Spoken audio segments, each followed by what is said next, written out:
When I got my hands on this book, I never wanted to stop holding it. I just wanted to hug it. I loved this book so much. And the first time I read it, it was an ARC, so I didn't even get to hold the physical copy.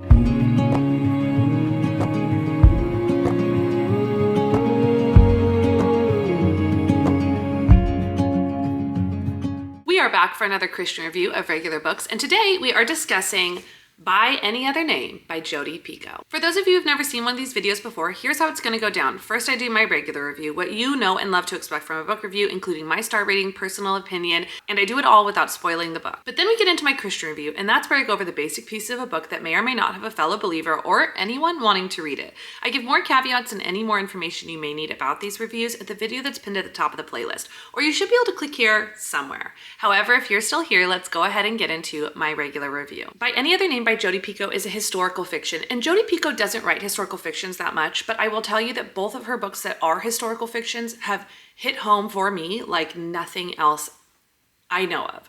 I absolutely loved this book, and I knew it was going to be an amazing read at halfway through. Now, it is a dual timeline, dual perspective read. It does go all the way back to the time in which Shakespeare was alive, which I believe, if I can remember correctly, it was like the 1600s, and it takes place in modern day with a woman that it's following dealing with theater in the modern day. And the two characters that you're getting the points of view are connected through long lost ancestorship. So it was really incredible to read this story and understand what was happening. I think a lot of this book really had to do with female empowerment and understanding female mistreatment within any space, but a lot within the theater space then and now. And what I really appreciate about this book is when I went and met Jodi Picoult and got this edition of the book, she expressed that everything that happened to Melina, who is the main character now in the book, is stuff that Jodi Picoult herself went through. It was stuff that she had experienced when she put out her own musicals or tried to put them out in Broadway, and how difficult that experience was because she was female and had things awfully said to her face. And so in that way, I loved the trueness of those experiences and how women are sometimes treated or often treated within this environment. What I also love about this book is this book challenges what you know about Shakespeare and what you know about that time frame, because she discusses Amelia Bassano, who is believed to potentially be the writer of a lot of Shakespeare's plays. And that since women in that time frame could not write plays, Shakespeare would buy the plays off of Amelia Bassano and then sell them under his own pen name.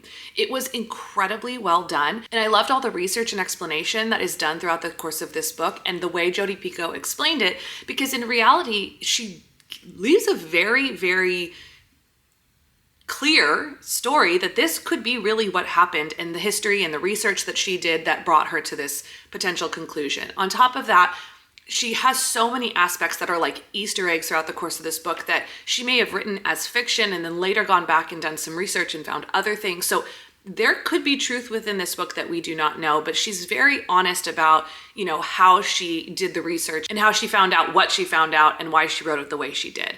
Ultimately, this book I rated 5 stars. And like I said, I knew halfway through that this book was going to be a 5-star read. It is incredibly done. And even more so than just the writing itself and the story itself and all the character dynamics, which I loved, I love the research that she put into this book and how she explained it to us, because that is one thing Jodi Picoult knows how to do well, is she knows how to research for a book so well and give us something that we're going to learn about that we would have never have learned about before.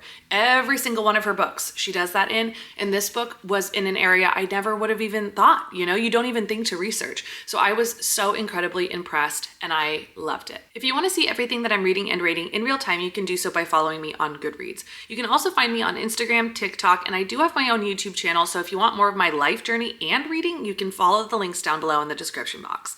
Now let's go ahead and get into my Christian review. The first category I always love to touch on is smut or spice because it's popular. And yes, there is more spice in this book than any other Jodi Picoult book that I've ever read. And she does say that's true, that this was like the spiciest she's ever written.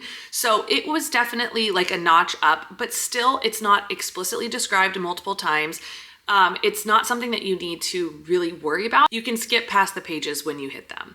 However, there is also violence within the sex aspect of things when it comes to how some of the characters were treated. So something good to know within that portion as well. The second category, as I just mentioned, is violence and gore. There are some scenes in which they are violent. I wouldn't necessarily say gory. And there's just an obvious mistreatment of women, especially in the time that Shakespeare was alive, that is so terrible. And so you really do get an experience of that with the violence especially. And so that is really difficult to read in some areas. And if it's too descriptive for you, you could probably skip past it, but it's a good information to know and to get a context for how these characters or how people in that time frame, women in that time frame, were treated. Thirdly, there are just a lot of very powerful political conversations that are happening throughout the course of this book. Now, here's what I will say. Jodi Picoult is very politically communicative, right? She talks a lot about it across her social media platforms, in person when you meet her. She is very clear about her political beliefs. And I do think that a lot of her books discuss her political beliefs through the course of these characters. And this book was no different. A lot of the character in the Now, her name was Melina. She dealt with a lot of like the political values that I think that Picoult often discusses. But what I will say about Picoult is that she has never written a book in which I feel she discusses Christianity or people of faith in a way that is negative. I think she actually does a really great job of giving both sides of any story and just trying to discuss it in a way that I think is beautifully done.